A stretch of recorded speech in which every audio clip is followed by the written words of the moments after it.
ખેરાલ તાલુકાના કોંગ્રેસ સમિતિ પ્રમુખ જુજારસિંહ ચંદાજી પરમાર અને શહેર કોંગ્રેસ પ્રમુખ વિજયભાઈ દેસાઈના આયોજનથી 15મી ઓગસ્ટ ધ્વજવંદન કાર્યક્રમ પૃથ્વી પ્લાઝા કોમ્પ્લેક્સમાં આવેલ કાર્યાલય ખાતે યોજાયો।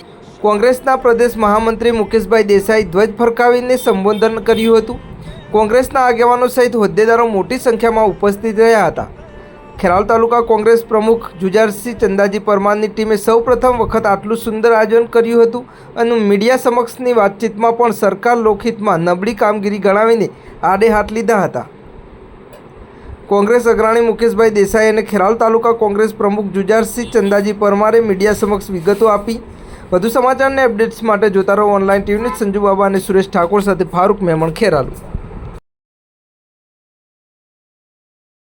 माताजी जय जय जवान जय किसान जय जवान जय किसान शहीदो अमर रहो शहीदो अमर रहो शहीदो। नाम आपનું?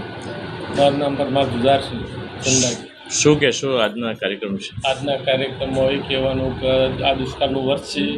ખેડૂતો સમયસર વરસાદ ન થવાથી ખેડૂતોને ઘાસચારાની તંગી પડે છે, તો સરકારના ઘાસચારા પેટે ખેડૂતોને સહાય કરવી જોઈએ। એ સિવાય યુવાનો માટે બેરોજગારી પુષ્કળ પ્રમાણમાં છે, તો સરકારી જે ખાલી જગ્યાઓ હોય એ સત્વરે ભરવી જોઈએ।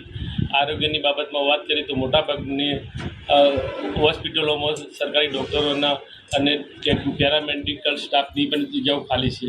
હાઈસ્કૂલના અને કોલેજોમાં અપૂરતો સ્ટાફ છે, તો એ સત્વરે ભરવો જોઈએ। આજે પ્રથમ વખત ધ્વજવંદન કર્યું, શું કહેશો?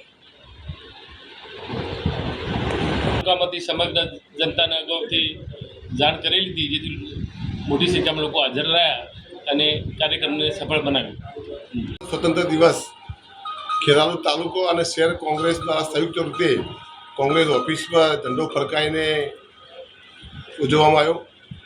ખૂબ સારી સંખ્યામાં કાર્યકર્તાઓ એકઠા થયા અને આ 80 વર્ષના લોબી સફરની અંદર જે સંવિધાનમાં જે અધિકારો આપ્યા છે અને એ અધિકારો માનનીય ડૉક્ટર બાબા સાહેબ આંબેડકર દ્વારા સાચા અર્થમાં લોકશાહી જે પ્રમાણે આ દેશની મજબૂત થઈ છે, એમાં અગાઉની જવાહરલાલ નહેરુથી લઈ અને આજ દિન સુધી જે વડાપ્રધાનો આવ્યા, રાષ્ટ્રપતિઓ આવ્યા અને એમને અવિરતપણે વિકાસની ગાથા સતત ચાલુ રાખી છે।